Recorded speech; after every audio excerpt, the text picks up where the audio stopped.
told me, people who have family members who've been disappeared is the term they're using. That's the right term. They say that they feel like the sanctuary state policies and sanctuary city policies failed them. So, two questions.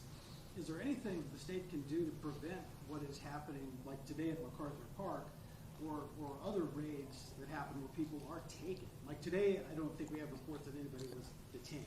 Yeah, which only reinforces the theater, the spectacle, the cruelty, the weakness expressed by the very statement of the border czar that apparently wasn't able to find an arrest. How weak, how weak, how pathetic, how cruel. As it relates to the sanctuary policies, they're limited in their scope and effectiveness. LA's sanctuary policy is different than San Diego's, different than San Francisco's, different than Fresno's. The state, altogether different. As you know, the state of California has cooperated as it relates to the transfer of criminals, people that are lifers coming out of the state system. Over 11,000 people. Just since I've been governor, I've coordinated with ICE. This is not about going after dangerous criminals. This is about going after members of our community that have been here 10, 20, 30 years. This is about destroying the fabric of this state. It's about taking this state down. That's what this is about. It's intentional. And it is cruel. It's increasingly inhumane. And it's increasingly become a spectacle.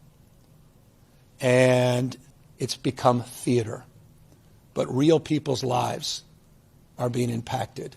And so we'll continue to do what we can through our network, our response, rapid response network, to your question. We'll continue to do what we can to support people's legal rights, their due process under the Constitution of the United States. We continue to file lawsuits and continue to win those lawsuits. There is at least one other branch of government operating. And it is certainly not the legislature. It's not Congress. They have given up that role and responsibility.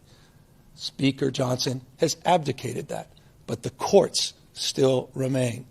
And that will be a pathway for us to do more. But the rapid response networks, community, nonprofits, leaders well established in the state become foundational in terms of protecting our communities and supporting people at a time where they're feeling terrorized by these cruel antics and theatrics in the middle of a soccer field with horses. Governor, How pathetic.